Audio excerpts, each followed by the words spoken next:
जय श्री राम। मैं बीएल भारद्वाज, अंतर्राष्ट्रीय हिंदू परिषद कोकण प्रांत संयुक्त महामंत्री। भाई साहब, आपसे आपका परिचय जानना चाहता हूँ। मेरा नाम कार्तिक श्याम ब्रजनाथ निषाद, मैं विरार से आया हूँ। मैं आपका नाम सुना था, मुझे हमारे एक मित्र हैं जिनका नाम संतोष यादव है, उन्होंने मुझे लेके यहाँ पर आया। क्यों लेके आए और क्यों आप मिलना चाहते हैं? हमको थोड़ा बहुत परेशानी है। कुछ दिन पहले, मतलब जैसे लगभग 4 साल हो गया लगभग, मैं रिक्शा चलाता हूँ। मैं रिक्शा लेके जा रहा था, मेरी औरत का तबीयत खराब रहता था, तो एक आदमी मिला पैसेंजर के रूप में। मैं थोड़ा टेंशन में था, 10-12 दिन गाड़ी घर से नहीं निकाला था क्योंकि औरत का तबीयत बहुत ज़्यादा खराब था। तो जब उसको राहत मिला तो मैं गाड़ी चलाने गया तो मिला, तो बोला भाई आप बहुत टेंशन में दिखाई पड़ रहे हो। तो मैं कुछ बोला नहीं, मैं गाड़ी चलाते गए तो मेरे पास 3 पैसेंजर और थे। तो थोड़ा देर बाद बोलता, अरे भाई साहब आप बोल नहीं रहे हो, आप बहुत प्रॉब्लम में लगते, बहुत टेंशन में। मैं उसके सामने अपना जो प्रॉब्लम जो था वो जाहिर किया। हमको ऐसा मेरी औरत का तबीयत खराब है, तो इसमें इसी के बारे में उलझा हुआ हूँ।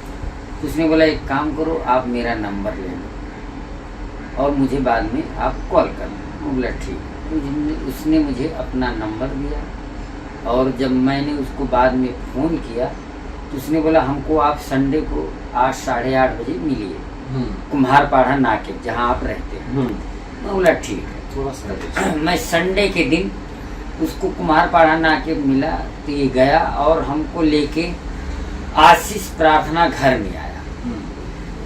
तो मैं बोला भाई यहाँ क्या है? बोला यहाँ जो कुछ दुख तकलीफ, जो कुछ परेशानी, सब यहाँ से आने से ठीक हो जाता है। मैं बोला चलो ठीक है। तो कुछ दिन जैसे 2-4 बार तो उसने अपने भाड़े से लेके जाना।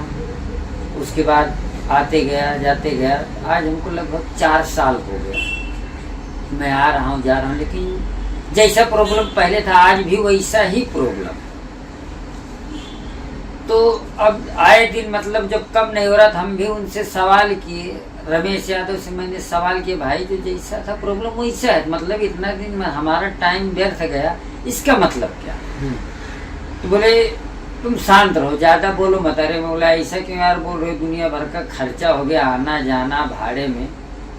तो थोड़ा और बीच में हमारा उनका प्रॉब्लम था लेने देने का। तो मैं बोला यार एक काम करो। कैसा लेना देना? मैं थोड़ा पैसा उन्हें दिया था। आपसे पैसा उन्होंने मांगा था? हाँ, तो दिया था। मैं बोला वो मेरा पैसा दे दो। तो बोले एक काम करो, शांत रहो, पैसा मत मांगो, अभी तुम फैमिली में हो जाओ, फैमिली में हो जाओ, मैं तुमको 5 लाख रुपया और दूंगा। 5 लाख रुपया किस लिए? फैमिली मतलब? तो मैं बोला फैमिली मतलब मैं तो समझता नहीं हूँ। तो बोलता हूँ जब फैमिली में हो जाओगे तो आपको समझ में आएगा।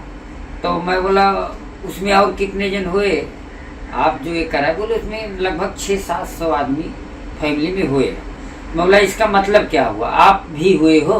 बोले हाँ, मैं देखो जैसे तुम लोग का देवी देवता घर से निकाल दिएगा, हमारा भी निकाल गया। मैं क्या, धर्म परिवर्तन हो जाता है। हम अपने हिंदू रिवाज का 2 देवी देवता है, उनको हम पूज नहीं सकते। हम यीशु मसीह का क्रूस पूजते हैं, तो हमारा कन्वर्ट हो जाता है, हमारा धर्म परिवर्तन हो जाता है। तो आप कन्वर्ट हो जाइए, आपको 5-6 लाख रुपया मैं दूंगा।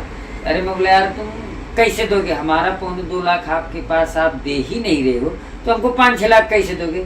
बोलते हो हमको मिलता है, क्योंकि उसमें 4-6 लोग को अभी मौजूदा हालत में 50-50 लाख का फ्लैट दिया गया है।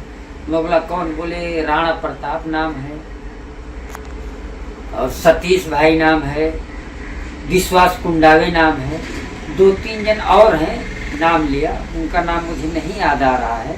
उनको 50-50 लाख का फ्लैट दिया गया।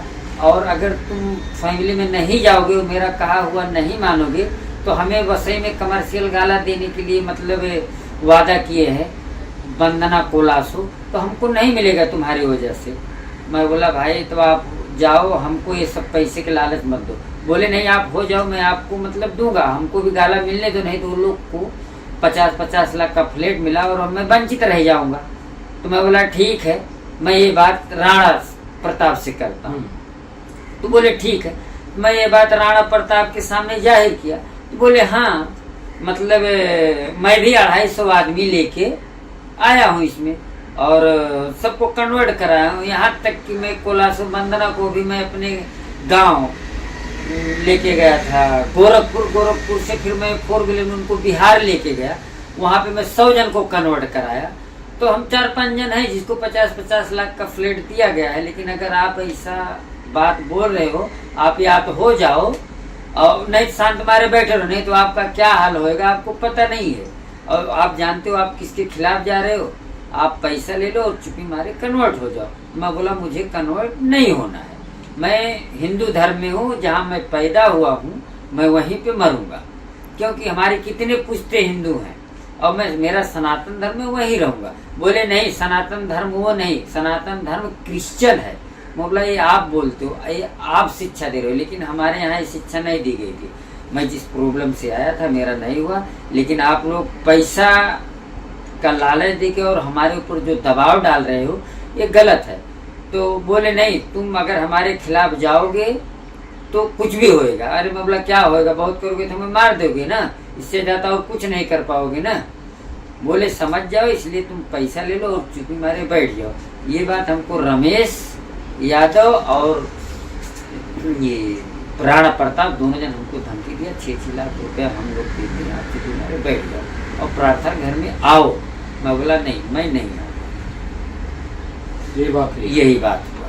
इसलिए मैं बहुत चिंतित हूँ, क्योंकि हमारे जान को खतरा है और हमारी फैमिली को भी खतरा है, क्योंकि वहाँ पे लगभग अभी 600 से ज़्यादा आदमी फंसे हुए हैं। उस प्रार्थना घर में 600 आदमी से ज़्यादा कन्वर्ट हुए हैं और उसके अंदर है उनका हर 15 दिन में एक मीटिंग होता है, वो भी रात में, शाम को 5 बजे से लेकर रात में 8 बजे तक उनका मीटिंग होता है पर्सनल, जितने जन को कन्वर्ट किए। अब हमको धमकियाँ दी गई, हमारे को और हमारे पूरे परिवार को खतरा हो सकता है, क्योंकि मैं पैसा लेने से इनकार कर रहा हूँ। मैं पैसा न लूँगा और न मैं अपना कन्वर्ट करूँगा। हमारे संगठन से आपको क्या अपेक्षा है? कि हमारे साथ में कुछ न्याय मिले। अच्छा, इसमें कुछ कार्ड भी दिया जाता है क्या? हाँ, जिन लोग को कन्वर्ट किया जाता है उनको लाल कार्ड बना के दिया जाता है। अच्छा, आपके पास कौन सा कार्ड? हमारे पास सफेद कार्ड है, क्योंकि मैं कन्वर्ट नहीं हुआ। ओके। हाँ, कन्वर्ट कराते हैं तो आपके पास कुछ प्रूफ डॉक्यूमेंट्स भी देते हैं? हमारे से जैसे मतलब कन्वर्ट कराने के लिए जब वो कन्वर्ट कराते तो ये जैसे हमारा हम जिसको कन्वर्ट करते हैं उनका ये आधार कार्ड लेते हैं, उनका वीडियो बनाते हैं और फोटो निकालते हैं, और उनके पास कोई एक पर्सनल वेबसाइट है उसमें वो डाल के रखते हैं, क्योंकि उनका किसी संस्था से ज्वाइंट है। हाँ, उनको लाल कार्ड बनाते हैं। आप हमारे संगठन से क्या अपेक्षा रखते हो? हम यही अपेक्षा रखते हैं कि हम यहाँ पे आए, हमको थोड़ा न्याय मिले, और हमारे जो हमको जान का खतरा है, मैं बड़ी उम्मीद लेके आया हूँ कि हमको कुछ होने न पाए, हमारी फैमिली पूरी सुरक्षित रहे।